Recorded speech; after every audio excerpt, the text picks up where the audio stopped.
नमस्कार साथियों आज की इस वीडियो में हम 1971 में हुए भारत और पाकिस्तान के बीच तीसरे युद्ध के दौरान भारत ने पाकिस्तान को कैसे दो टुकड़ों में विभाजित किया, इसकी चर्चा करेंगे और चर्चा करेंगे कि इस युद्ध के क्या कारण थे और दोनों देशों की अपनी अपनी रणनीतियाँ क्या थी और युद्ध के बाद क्या परिणाम निकल कर के आया और दोनों देशों की कितनी क्षति हुई और बांग्लादेश किस प्रकार से अस्तित्व में आया।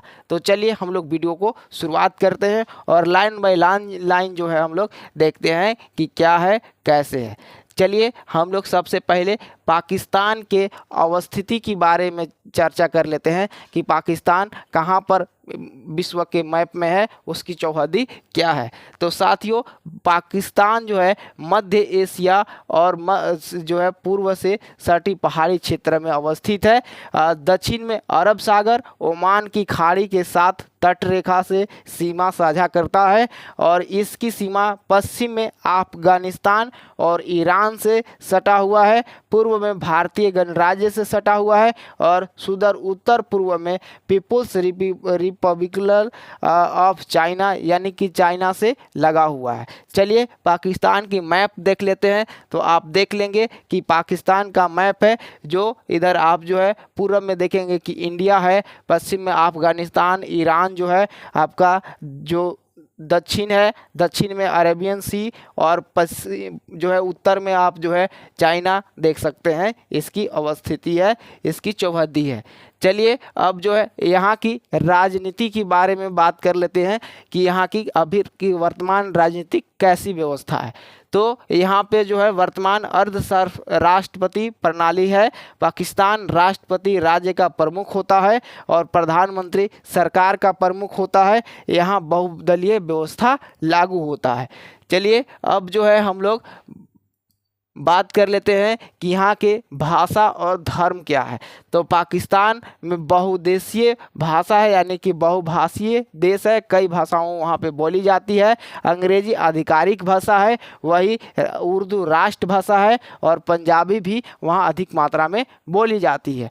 वही वहाँ धर्म की बात करें तो अधिकांश वहाँ पाकिस्तानी मुस्लिम है, लगभग 85% जो है पाकिस्तानी मुस्लिम सुन्नी मुसलमान है और 15% शिया मुसलमान है और दूसरा जो है धर्म वहाँ पर सबसे बड़ा धर्म हिंदू धर्म है। चलिए अब जो है इसी प्रकार से हम कुछ भारत के बारे में भी जान लेते हैं कि भारत की चौहद्दी क्या है। तो भारत जो है दक्षिण एशिया में स्थित है। इसकी सीमाएं दक्षिण में हिंद महासागर, दक्षिण पश्चिम में अरब सागर और दक्षिण पूर्व में बंगाल की खाड़ी, यहाँ पश्चिम में पाकिस्तान के साथ भूमि सीमाएं साझा करती है और उत्तर में चीन, नेपाल और भूटान और पूर्व में बर्मा और बांग्लादेश के साथ सीमा भारत साझा करता है। देख सकते हैं मैप में कि यहाँ पे जो है आप उत्तर में जो है इधर चाइना देख सकते हैं और पूरब में जो है बांग्लादेश बर्मा देख सकते हैं, दक्षिण में जो है हिंद महासागर, पश्चिम में जो है पाकिस्तान अफगानिस्तान देख सकते हैं। तो साथियों चलिए अब यहाँ की भी हम लोग थोड़ी सी राजनीति की चर्चा कर लेते हैं कि भारत जो है एक संघीय संवैधानिक गणराज्य है जो संसदीय प्रणाली के तहत जो है चलता है और यहाँ 28 राज्य और 8 केंद्र शासित प्रदेश हैं और यहाँ भी बहुदलीय शासन व्यवस्था है। अब जो है हम लोग चर्चा करेंगे कि 1971 के युद्ध में बांग्लादेश की मुक्ति कैसे हुआ, इस युद्ध का क्या कारण था। तो इस युद्ध का मुख्य कारण जो है हम लोग बात करें तो पाकिस्तान के एक प्रतिष्ठित पत्रकार नजम सेठी के अनुसार पूर्वी पाकिस्तान हमेशा शिकायत करता था कि उन्हें पश्चिमी पाकिस्तान से कम विकास और ध्यान मिलता है। जो पाकिस्तान दो भागों में था, एक पश्चिमी पाकिस्तान जो अभी का पाकिस्तान है, एक पूर्वी पाकिस्तान जो अभी बांग्लादेश बना हुआ है, उसमें जो है बांग्लादेश की ओर वाला पाकिस्तान को बिल्कुल जो है ध्यान नहीं देता था। पश्चिमी पाकिस्तान के जो है शासन यहाँ पर चलता था। पाकिस्तानी सेना ने बांग्लादेशियों के बीच आंदोलन और गुस्से को रोकने के लिए पूर्व पाकिस्तान में अपना अभियान शुरू किया। पाकिस्तान के 1971 के चुनाव में आवामी लीग के स्पष्ट बहुमत हासिल किया, लेकिन फिर भी पश्चिमी पाकिस्तान के नेताओं का विरोध के कारण उन्हें पाकिस्तानी सेना का प्रधानमंत्री पद से वंचित कर दिया गया। यानी कि अवामी लीग जो पूर्व पाकिस्तान के लोग नेता थे वे चुनाव जीत जाते हैं, अधिक मात्रा में उनके संसदों की जो है पार्टी संसद चुनाव जीतती है, लेकिन पश्चिमी पाकिस्तान जो है उन्हें प्रधानमंत्री स्वीकार नहीं करते हैं, जिसके कारण जो है और आपस में गृह युद्ध पनप जाता है। भारत पाकिस्तान संघर्ष बांग्लादेश मुक्ति युद्ध से शुरुआत होता है। 3 दिसंबर 1971 को उत्तर पश्चिमी भारत में कई हवाई अड्डे पर पाकिस्तानी जहाज द्वारा जो है भारत पर हमला किया जाता है।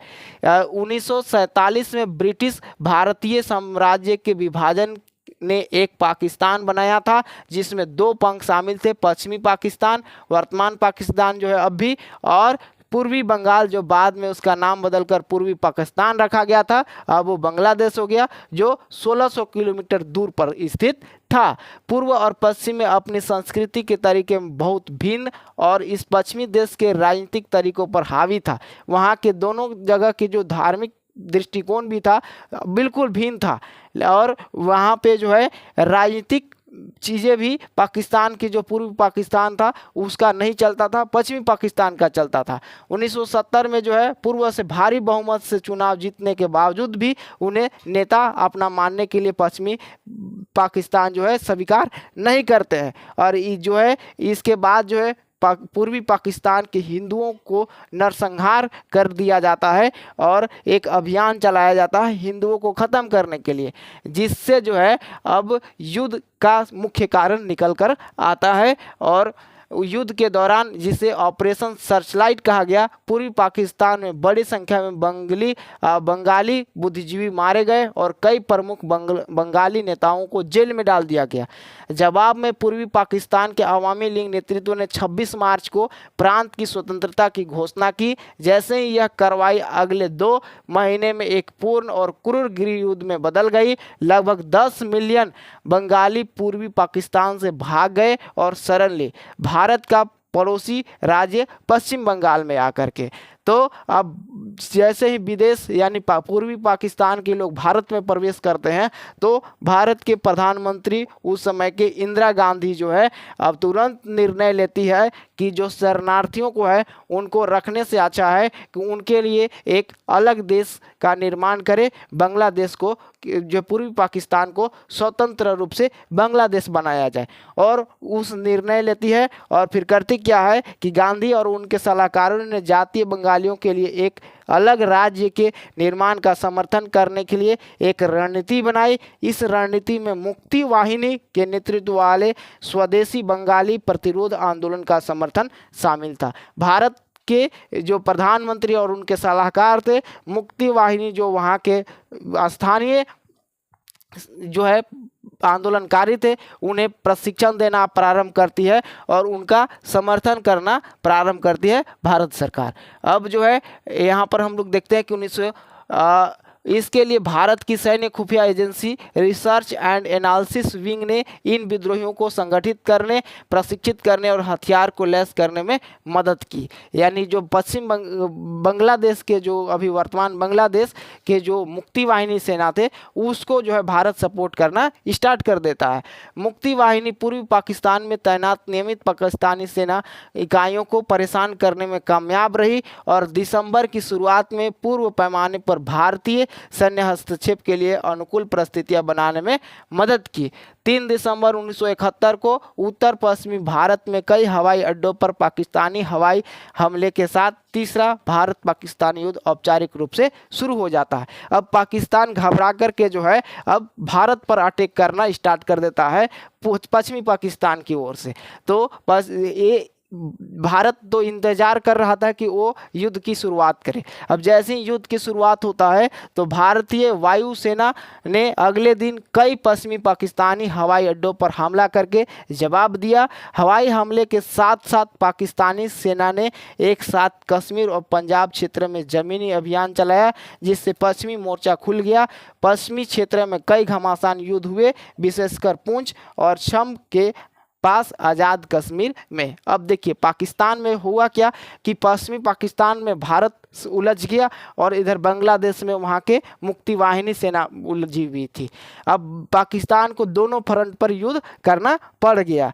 इससे जो है वो इसकी रणनीतियाँ तैयार करके नहीं रखा था और इससे उसकी हार भी हो जाती है। पाकिस्तान की जो है रणनीति भारत से बिल्कुल उल्टी थी। जो है पाकिस्तानी रणनीति इस दृढ़ विश्वास पर आधारित था कि पूर्व की रक्षा जो है पश्चिम में करनी होगी। अब पाकिस्तान की रणनीति क्या थी युद्ध के लिए, देखते हैं हम लोग। पाकिस्तानी योजनाकारों को उम्मीद थी कि वे भारतीय सेना को पूर्व से दूर खींच लेंगे और बाहरी शक्तियों को जो है ये कर लेंगे। देखिए थोड़ा सा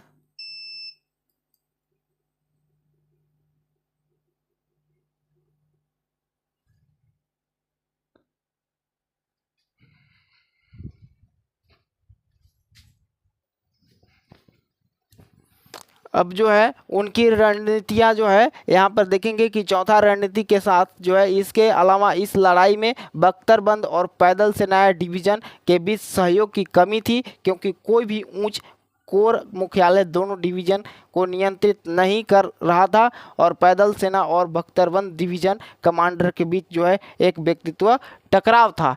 यानी कि उनकी जो रणनीतियाँ थी वो रणनीतियाँ फेल होती हुई नज़र आ रही है और राजनीतिक अवधारणा को क्रियान्वयन करने के लिए मोडस ऑपरेंडी जो के बारे में पाकिस्तानी सैन्य उच्च कमान में अस्पष्टता का अभाव था और खान के कार्यकाल के तहत रक्षा योजनाओं को संशोधित किया गया था। यानी कि उनकी जो रणनीतियाँ थी भारत की रणनीतियाँ से बिल्कुल अलग थी और भारत के साथ युद्ध करने में असक्षम थे।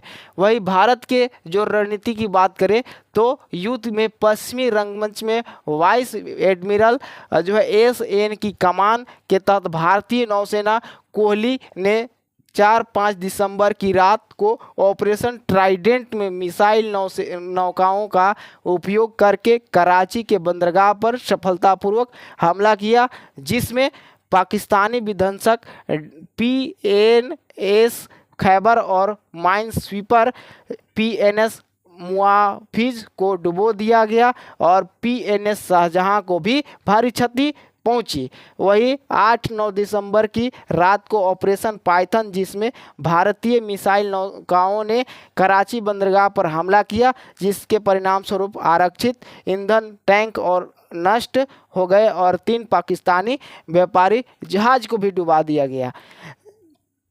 अब जो है और देखिए यहाँ पे पाकिस्तान ने भारत के पश्चिमी में कई स्थानों पर आक्रमण किया पाकिस्तान के साथ सीमा, लेकिन भारतीय सेना सफलतापूर्वक अपने पद पर रहे और भारतीय सेना ने तुरंत जवाब दिया। पश्चिम में पाकिस्तानी सेना की गतिविधियाँ और बनी कुछ प्रारंभिक लाभ, जिसमें 5500 के आसपास कब्जा करना भी शामिल है। पाकिस्तान क्षेत्र का जो है 14,000 वर्ग किलोमीटर पर जो है कब्जा हो गया। एक अन्य भारतीय रणनीति में मुक्ति वाहिनी जो लिबरेशन फोर्स के नेतृत्व में स्वदेशी बंगाली प्रतिरोध आंदोलन का समर्थन शामिल था। इस उद्देश्य से भारत की सैन्य खुफिया agency research and analysis wing ने इस विद्रोहियों को संगठित करके प्रशिक्षित करने और हथियार को लैस करने में मदद किया। यानी एक और जो है मुक्ति वाहिनी को प्रोटेक्ट किए और दूसरी ओर पाकिस्तान पर खुलकर आक्रमण किए। अब पाकिस्तान दोनों तरफ से जो है युद्ध को नहीं झेल पाया और इस प्रकार से जो है वह युद्ध हार जाता है। और अब इधर देखिए युद्ध, कभी भी युद्ध होता है तो युद्ध में घाटा ही होता है, तो भारत को भी नुकसान हुआ और पाकिस्तान को भी नुकसान हुआ। देखिए भारत को क्या घाटा होता है कि भारत के 3,843 वीर शहीद हो जाते हैं और वही 9,851 सेना घायल हो जाते हैं। वही एक जो है छोटा विमान क्षतिग्रस्त होता है, एक नौका विमान क्षतिग्रस्त होता है, वही भारतीय नौका बंदरगाह क्षतिग्रस्त हो जाता है। पश्चिमी भारतीय हवाई क्षेत्रों को नुकसान पहुंचता है। पाकिस्तानी दवा जो है एक 1 30 IFA विमान क्षतिग्रस्त है। भारतीय दवा के अनुसार 451 FAF जो है विमान क्षतिग्रस्त है। वही अगर पाकिस्तान का घाटा की बात करें तो पाकिस्तान के लगभग 9000 सैनिक मारे गए और 4350 घायल हुए। वही 97,368 पर कब्जा कर लिया गया। इतने सैनिक आत्मसमर्पण किए और 2 विध्वंसक को नष्ट किया गया, माइन स्वीपर एक पनडुब्बी, 3 गश्ती जहाज और 4 गनबोट को डिस्ट्रॉय कर दिया गया, बर्बाद कर दिया गया। वही पाकिस्तानी मुख्य बंदरगाह कराची की सुविधा को क्षतिग्रस्त किया गया और ईंधन टैंक को नष्ट किया गया। पाकिस्तानी हवाई क्षेत्र को भी जो है बहुत नुकसान पहुंचाया गया। अब जो है आगे हम लोग बात कर लेते हैं रिजल्ट कि इसका क्या होता है, रिजल्ट इस युद्ध का। तो साथियों, पाकिस्तानी सेना की पूर्व कमान का पतन हो जाता है। 6 दिसंबर 1971 पूर्वी पाकिस्तान को भारत ने बांग्लादेश के रूप में मान्यता दे दी और जो है 16 दिसंबर को बांग्लादेश और भारत की मित्र सेनाओं ने पूर्व में पाकिस्तान को हरा दिया। वही 16 दिसंबर 1971 को पूर्वी पाकिस्तान में स्थित पाकिस्तानी सेना के CO lieutenant general A.A.K. Niazi ने समर्पण के दस्तावेज पर हस्ताक्षर किए और साथ ही 93,000 से अधिक पाकिस्तानी सैनिकों ने भारतीय सेना के सामने आत्मसमर्पण कर दिया, जो द्वितीय विश्व युद्ध के बाद से यह सबसे बड़ा आत्मसमर्पण है। भारत और बांग्लादेश को मिली जीत। इस जो है पूर्वी पाकिस्तान को आज़ादी मिली और बांग्लादेश के एक नए राज्य के रूप में मान्यता मिली। साथियों, इस प्रकार से भारत ने पाकिस्तान को अपने रणनीति के तहत, अपने वीरता के तहत जो है 2 टुकड़ों में तोड़ दिया और विभाजित कर लिया। ये हमारे भारत की औकात है, जिसको अगर नज़र उठाकर देखे तो वो राख होने की जो है तैयार हो जाए। इस प्रकार का भारत की जो सेनाएं हैं उसमें शक्ति है और भारत के पहचान है। यदि हम शांति हैं तो शांत है और जब लहरा उठती है तो उसे रोकना किसी की बस की बात नहीं। तो साथियों, भारत और पाकिस्तान के बीच हुए तीसरे युद्ध का चर्चा हम लोग पूर्ण कर चुके हैं। आपको कैसा लगा, ये अपने विचार को इस वीडियो के कमेंट बॉक्स में अपना प्रेषित करें। चलिए, आपको बहुत बहुत धन्यवाद वीडियो को अंत तक देखने के लिए। जय हिंद, जय भारत।